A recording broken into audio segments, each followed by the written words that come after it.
아담의 범죄 이후로 세상에는 죄가 들어왔고 죄로 인해 사람들에게 사망이 임하게 되었습니다. 그러므로 한 사람으로 말미암아 죄가 세상에 들어오고 죄로 말미암아 사망이 들어왔나니 이와 같이 모든 사람이 죄를 지었으므로 사망이 모든 사람에게 임하였느니라. 많은 사람들이 행선지가 어딘지도 모른 채 지옥행 택시를 타고 있습니다. 언뜻 보기에 구원 택시와 지옥행 택시는 별 다른 것이 없어 보입니다. 구원 택시와 지옥행 택시의 차이점은 택시 안에 성령님이 함께 타고 있느냐와 사탄이 동반승차하고 있느냐에 달려 있습니다.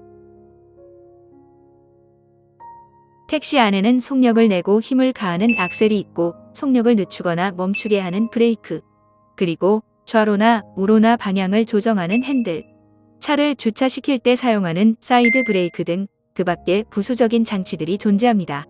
지금부터 구원론을 쉽게 설명하기 위하여 택시 안에 각 조작 장치를 적절하게 대입하여 비유하고자 합니다.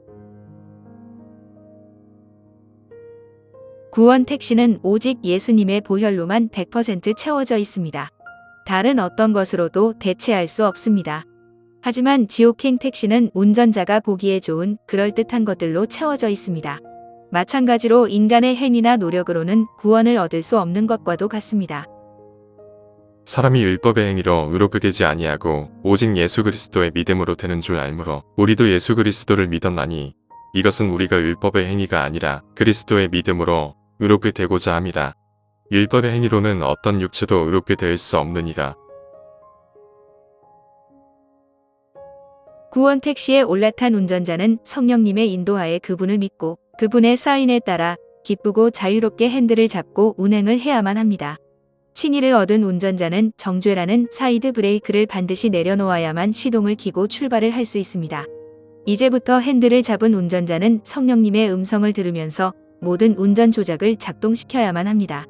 예수 그리스도의 피로써 의롭다 하심을 얻은 사람의 혼은 믿음으로 구원을 받았고 하늘의 본향을 향해 예비된 행선지를 내비게이션에 찍게 됩니다. 구원받은 사람의 죽어있던 영 안에는 성령께서 내주하시게 되는데 마찬가지로 성령께서 동반승차하신 택시에서 운전자는 성령님의 인도를 받고 자신을 내어 맡기게 됩니다. 그러나 너희 안에 하나님의 영께서 거하시면 너희가 육신 안에 있지 아니하고 성령 안에 있나니 이제 어떤 사람에게 그리스도의 영이 없으면 그는 그분의 사람이 아니니라. 그분께서 자신의 영광의 풍성함에 따라 자신의 영을 통해 속사람이 능력으로 강건하게 됨을 너희에게 허락하시며 하지만 최종 목표 지점에 가기까지 운전자에게는 수많은 장애물과 고비들이 있습니다. 옆에 보이는 샛길은 운전자를 유혹합니다.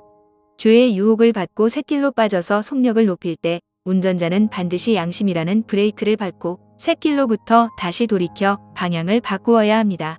그렇지 않으면 내비게이션의 신호는 끊기고 정상적으로 작동하지 않게 됩니다.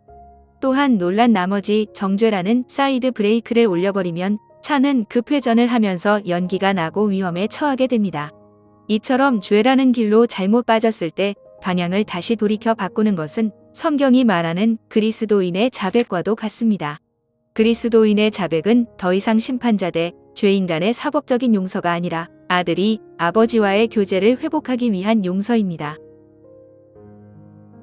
만일 우리가 그분과 교제한다고 말하며 어둠 가운데 걸으면 우리가 거짓말하고 진리를 행하지 아니하느니라.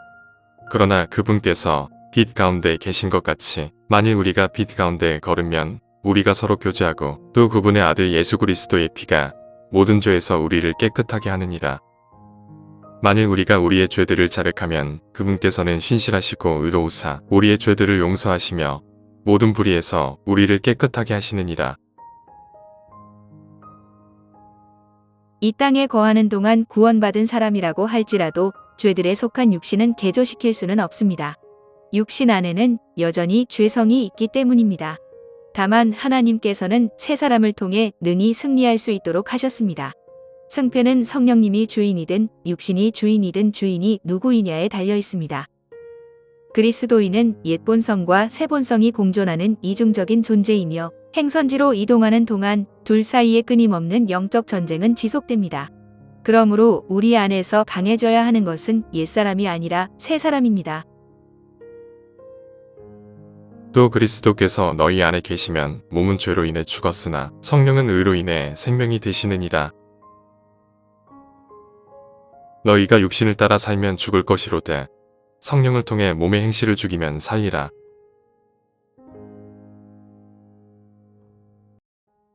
샛길로 잘못 들어섰다고 해서 구원 택시에서 쫓겨나거나 혹은 함께 탑승한 성령님이 하차하시지는 않습니다.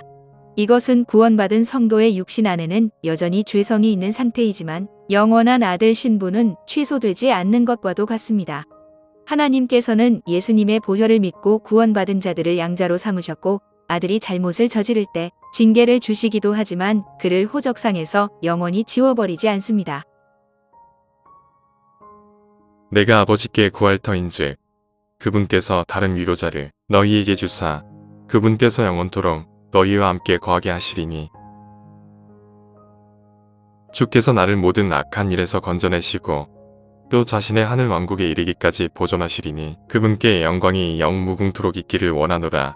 아멘. 운전을 하는 동안에는 정죄라는 사이드 브레이크를 반드시 내려놓고 운행해야만 합니다. 사이드 브레이크를 올려놓고 운전을 하게 되면 정상적인 운전을 할 수 없게 됩니다. 그러므로 성령님과 믿음의 동행을 하는 자에게는 정죄함이 없습니다. 믿고 침례를 받는 자는 구원을 받으려니와 믿지 않는 자는 정죄를 받으리라.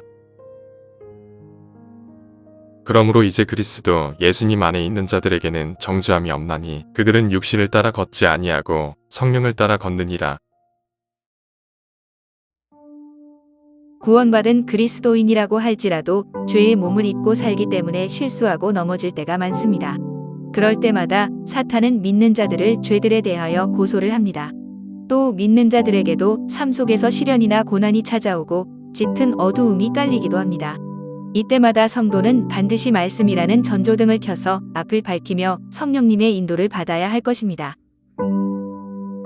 주의 말씀은 내 발의 등불이요 내 길의 빛이니이다.